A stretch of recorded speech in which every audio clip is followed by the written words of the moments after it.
tutaj 15 domów, mieszkańców 60-70. Tak jak mówili tutaj na wsi, że ona pieluchę jeszcze... Pampersów nie było. Pieluchę i kopała już piłkę. Tego nie da się zliczyć. Naprawdę graliśmy tutaj codziennie i to nam sprawiało ogromną radość.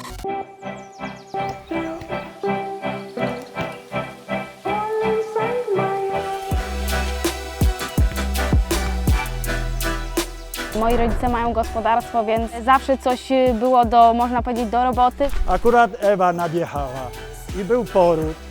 Trochę się ciężko to szło nam, ale Ewa mówi, to proszę, złapała też za postrunek i ciągnie.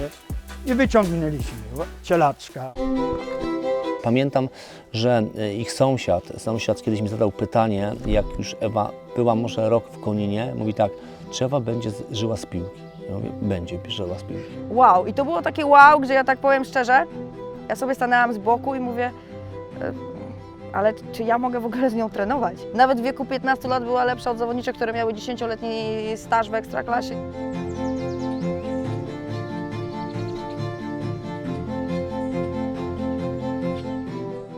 W tak małej miejscowości to nas jeszcze nie było. Pęgów, województwo łódzkie, ledwie kilkudziesięciu mieszkańców i najbardziej znana Ewa Pajor, piłkarka reprezentacji Polski, jedna z najlepszych zawodniczek w Europie, która tu stawiała pierwsze piłkarskie kroki i tu się wychowała. Zapraszam na wyjątkowy materiał, bo szalenie wyjątkowi są ludzie, którzy w nim występują, no i miejsce, w którym go tworzymy.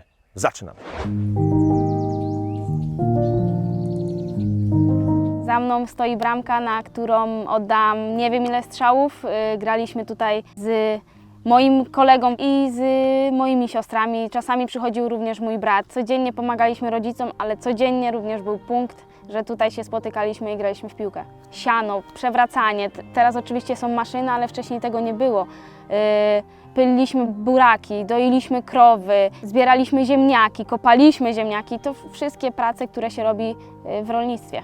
Byłam wkurzona, ponieważ chciałam grać w piłkę nożną, ale jednak wiem, że musieliśmy pomóc naszym rodzicom, bo jednak sami by tego po prostu nie zrobili. I my byliśmy też rodzeństwem bardzo zgranym i mówiliśmy, chodźcie, zrobimy to wszyscy razem, będzie szybciej i będziemy mogli robić rzeczy, które sprawiają nam więcej radości niż siedzenie na polu. To nauczyło mnie też skromności, ciężkiej pracy przede wszystkim, ciężkiej pracy, bo to była ciężka praca i myślę, że teraz w piłce bardzo mi to pomaga, skąd jestem i jak mnie rodzice wychowali.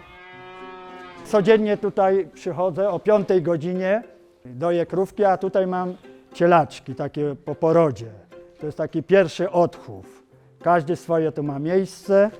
Nawet Ewa tu czasami jak przyjedzie, to wejdzie, popatrzy sobie na nie, pogłaszcze i czasami jak jest tego, to i napoi którego cielaczka i mówi, tatuś, ten jest, podoba mi się, ten mi się podoba, a tutaj dalej mamy większe. Jak tutaj pobędą tam do miesiąca, przechodzą sobie, przesadzamy je dalej do większego pomieszczenia.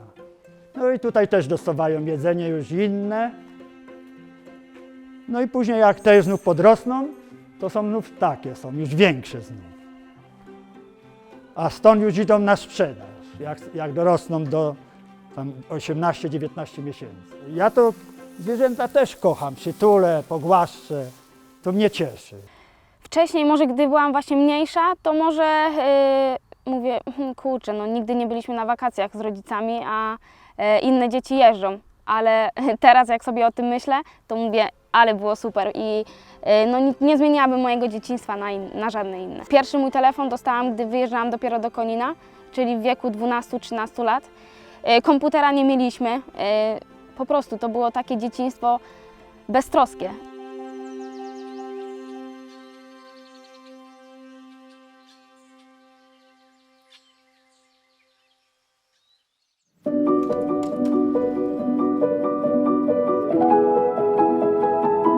Ona bardzo żywym dzieckiem była, bo zawsze tu zgromadzenia robiła, przychodziły chłopcy, zaczęli sobie w piłkę grać, a to w chowanego się pobawiły, było na wsi wesoło, wieś żyła. Ja od kiedy pamiętam, ja po prostu byłam cały czas z piłką. Zawsze też kuzyn wspomina i ja też pamiętam taki moment, że kopię z nim piłkę i on zawsze mi powtarza, że byłam mniejsza od piłki, a on tu przyjeżdżał na wieś trenować i i ja chciałam z nim grać w piłkę, on mówi, że byłam mniejsza od piłki, a i tak z nim chciałam kopać, więc to były takie moje pierwsze wspomnienia, a później oczywiście, gdy poszłam do szkoły, to byłam jedyną dziewczyną, która grała z chłopakami z klasy czy ze szkoły w piłkę nożną. Ja mówię, też tak grałem, to tak mówię, chciałem, taki byłem zawzięty, żeby tylko tą złapać i w golach bić. Tata jesteś taką jazdy, mówi, że za tego. To już wiemy, wam to wszystko po tacie.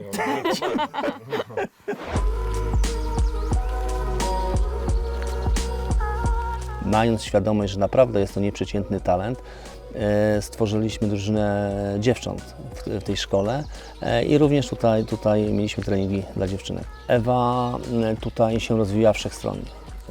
Ewa super grała w siatkówkę, w koszykówkę, daleko skakała, szybko biegała, także Ewa po prostu rozwijała się wszechstronnie. Po jednym z turniejów otrzymaliśmy telefon od prezesa Medyka Konin, pana Romana Jastrzaka z zaproszeniem do Konina na jakiś po prostu turniej, tak? Zawiozłem Ewę i trener, pamiętam jak dzisiaj, trener Jastrzak, Ewa tylko idąc do szatni mówi tak, to będzie piłkarka. Po sposobie poruszania mówi, to będzie piłkarka. No mówię, no to fajnie, trafiliśmy. Tutaj na co dzień chodziła do szkoły, na co dzień trenowała przez następne 4 lata, a tylko do Konina woziliśmy ją na turnieje, zgrupowania kadry Wielkopolski czy obozy.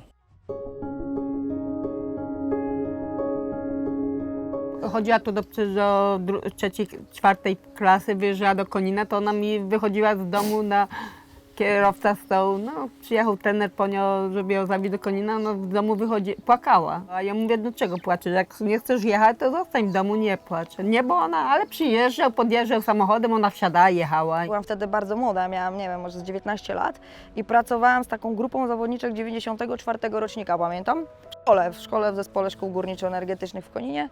No i mówię, przyjedź, mamy taką tam salkę małą, to pokażesz mi ją. To były starsze 2 lata od niej dziewczyny i takie, no już bym powiedziała, juniorki młodsze, więc to była inna kategoria. No i ona przyjechała, była w ogóle wtedy bardzo mała i przyjechała z piłką piątką swoją, z którą tam zawsze gra, więc ta piłka sięgała jej do kolan. No i tak popatrzyłam, mówię, no takie dziecko malutkie. No i trener mówi, że wyjątkowy talent. Ja mówię, dobra, mówię, niech wejdzie w ten trening, tutaj będziemy mieli małe gry i tak dalej, coś porobimy. No i ona rzeczywiście jak przykleiła się z tą piłką, tą dużą taką i kompletnie ona jej nie przeszkadzała. I to była jeszcze mała sala, bo my na takiej małej sali mieliśmy trening, tam były powiedzmy z 10-15 osób może na tych zajęciach. I ona jak zaczęła prowadzić piłkę, grać 1 na 1 i ta jej dynamika w ogóle tych wszystkich działań, no to ja byłam pod wrażeniem. Ja mówię, nie, mówię, Mówisz wow. wow. I to było takie wow, gdzie ja tak powiem szczerze, ja sobie stanęłam z boku i mówię, ale czy ja mogę w ogóle z nią trenować? Bo to jest za duży talent, ja dopiero zaczynam. Tak, to prawda. Przepłakałyśmy całą drogę i mama na końcu zapytała, wy naprawdę chcecie tu jechać i tu mieszkać? A my powiedziałyśmy tak, a no to dlaczego płaczecie? A my po prostu, no będziemy tęsknić, ale chcemy tu być. I tak było i zostałyśmy tam przez 6 lat, razem mieszkałyśmy. A dlaczego siostra wyjechała ze mną? Bo ona też grała. Później właśnie można powiedzieć, że ja jestem młodsza od niej o rok, ale ją też zaraziłam właśnie tą piłką i postanowiła po prostu wyjechać ze mną, tam się uczyć, tam również grać w piłkę i byłyśmy tam razem przez właśnie 6 lat. Zajechały tam do tego bursy, to płakały koleżanki, a przecież Ewa już je znała koleżanki, bo już jeździła z nimi w piłkę grać na obozy. Pytała się, co się stało, to ona taka spłakana, one mówią, że nic się nie stało. No tak się mówi, jak z gniazda się wyszło, No, bo z rodzinnego, się bały to trochę łzy lecą. i bały się. Pamiętam, że ich sąsiad kiedyś mi zadał pytanie, jak już Ewa była może rok w Koninie, mówi tak, czy Ewa będzie żyła z piłki? Ja mówię, będzie żyła z piłki.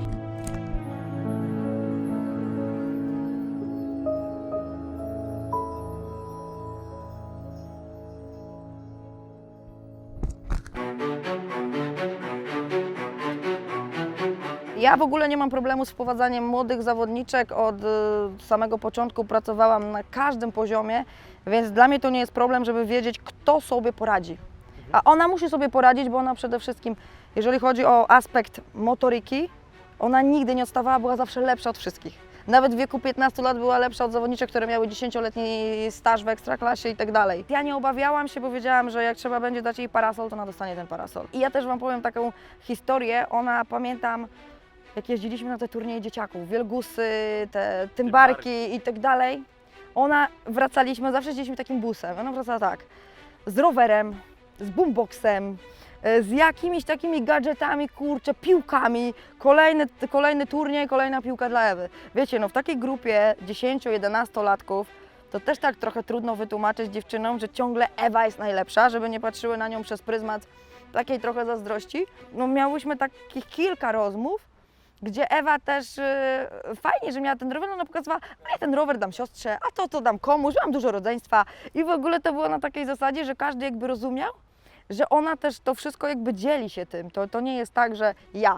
Każde inne następne, że tak powiem, sukcesy czy działania już nie są dla nas szokiem, bo od samego początku byłem przekonany, że Ewa to jest naprawdę wybitny człowiek, wybitna osoba, wybitny sportowiec i że ona oprócz tej własnej kariery, którą jej się, że tak powiem, wróżyło i się życzyło, również będzie miała wpływ na rozwój piłki nożnej kobiet. Zaraz Wam pokażę mój dorobek medali i statuetek.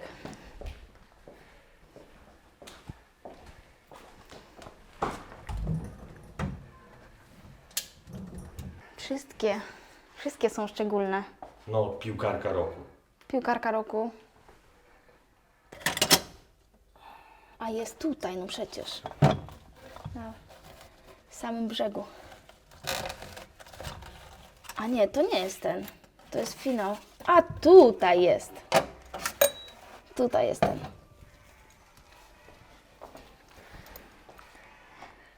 Powiem Ci, że jakbyśmy spojrzeli trochę na piłkę kobiecą w Polsce, to ja mam wrażenie, że taki trochę mit założycielski, ten turniej, ten sukces. Właśnie kariery wielu chyba dziewczyn to właśnie tam zaczęły, prawda? Jakie Ty masz w ogóle spojrzenie na to z dystansu teraz?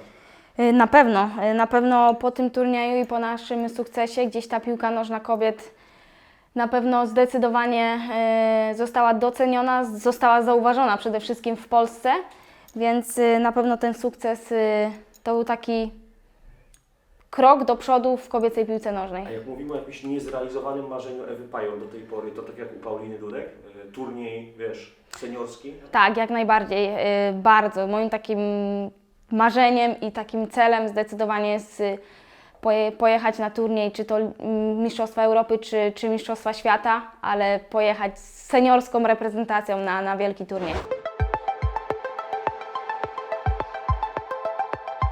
Wyjeżdżałam z Polski jako, można powiedzieć, najlepsza zawodniczka w Polsce i weszłam do szatni, pierwszy trening i mówię, tutaj jest tempo. I naprawdę musiałam bardzo ciężko pracować, musiałam po prostu, ja byłam tutaj, dziewczyny były tutaj, ja wiedziałam, że jeżeli chcę tam grać, muszę dojść do ich poziomu. I zajęło to trochę czasu, bo byłam naprawdę młodą zawodniczką, miałam 18 lat, gdy wyjechałam do Niemiec. No ale właśnie ta ciężka praca, ta cierpliwość, bo cierpliwość naprawdę jest bardzo istotna, gdy wyjeżdżasz w takim wieku do takiego klubu, gdzie wchodzisz do szatni i widzisz takie zawodniczki, jakie ja tam spotkałam, to naprawdę było coś niesamowitego i po prostu ja patrzyłam na te zawodniczki, co one robią, jak one robią i chciałam robić to samo, żeby po prostu dojść jak najszybciej na ten sam poziom.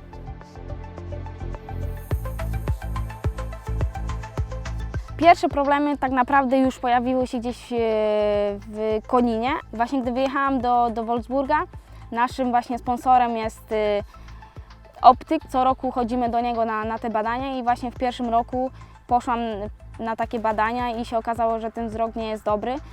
I naprawdę dużo chodziłam do okulisty, żeby dobrać te soczewki i naprawdę było ciężko. Prowadziła mnie taka specjalistka, która mówi, że nawet sama mi opowiada, że naprawdę czasem w nocy siedziała i mówi, kurczę, jak to zrobić, żebyś naprawdę już miała te soczewki, i wykryła taką chorobę, która musiałam właśnie zoperować oczy, żeby gdzieś tą chorobę zatrzymać. Są dobrane teraz soczewki i jest teraz bardzo dobrze.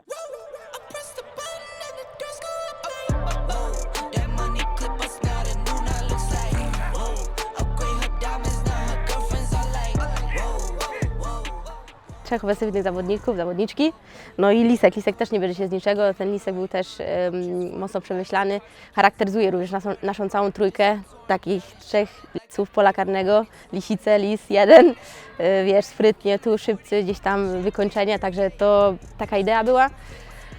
No świetna sprawa. Tak naprawdę chodzi o aktywizację wszystkich dzieci z okolicy, bo na tym etapie oczywiście, bo tak naprawdę nieważne, czy to jest chłopak czy dziewczynka, ważne, żeby chciał grać, chciał trenować, chciał się spotykać ze swoimi rówieśnikami, chciał wyjeżdżać z nimi w góry, na ferie i tak dalej, i tak dalej. Chciałbym, żebyśmy zaprosili 12 drużyn, teraz było 8, chciałbym, żeby tych drużyn było 12. Chciałbym, żeby przyjechał Wolfsburg, mam nadzieję, że Ewa się o to postara. Jako pierwszy, tak na dobrą sprawę, zaczął nas wspierać Ergo, bo to było już mniej więcej właśnie pod koniec 2014 roku, na przełom 2015 roku. I od tamtej pory, można powiedzieć, są z nami cały czas. Tak?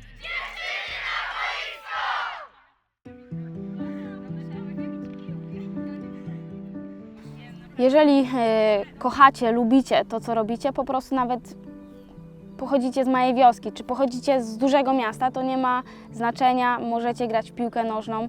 Oczywiście potrzeba dużo ciężkiej pracy, ale myślę, że w tym pierwszym etapie potrzebna jest po prostu radość z gry. Radość z gry, potem oczywiście ciężka praca, dużo cierpliwości i też myślę, że ja w mojej drodze naprawdę trafiłam na niesamowitych ludzi, po kolei, czy tutaj w pierwszym właśnie momencie Piotr Kozłowski, który naprawdę mną się zajął. Później w Medyku spotkałam niesamowitych trenerów, czy to Nina Patalon, czy to trener Jaszczak, czy pani Ania Gawrońska, pani Ania, teraz już Ania Gawrońska.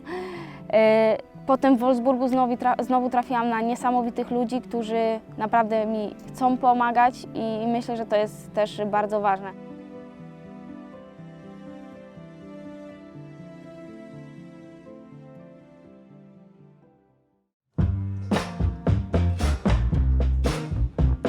Graliśmy z chłopcami z Sokoła Kleczew i co prawda my ten mecz, to był ostry mecz. I pamiętam, jak dzisiaj jeden z zawodników potraktował nie najlepiej jej koleżankę, więc Ewa w ogóle nie patrzyła na to, co się dzieje na boisku, tylko powiedziała, dobra, jak wy nie gracie w piłkę, to my też nie będziemy grały w piłkę. I zaczęła tam po kolei wszystkich kosić i ja mówię, dobra, to wy z czerwoną kartkę chcecie dostać. Nie, ten sędzia powiedział, że mi nie da czerwonej kartki, bo mu się należy. Podeszła do mnie pani redaktor z lokalnej tutaj telewizji i mówi, że słyszała, że tu dziewczynka strzeliła 2 bramki, no i ona, czy może wywiadu udzielić, tak? Ja mówię, proszę bardzo, tam jest ta nasza drużyna, proszę, może sobie pani podejść. A w klasie, a Ewa wtedy miała krótkie włosy, a kolega z klasy miał dłuższe włosy, no i ja tego po prostu odesłałem panią redaktor z kamerą do tej grupy. Pani zrobiła wywiad, oglądamy wywiad w wiadomościach wieczornych, lokalnych tutaj i wywiadu udzielanie. Jest oczywiście podpis Ewa Pajor, a wypowiada się jej kolega z klasy. Pytanie było następujące. Wzięła tą osobę z długich włosach i mówi, możesz udzielić wywiadu? No tak, no to jak ci się gra z chłopakami, tak? Nie, no dobrze mi się gra z chłopakami, tak? Dajesz radę? No tak. No i po prostu w taki sposób pierwszy wywiad, w pierwszym wywiadzie Ewy był dubler, no.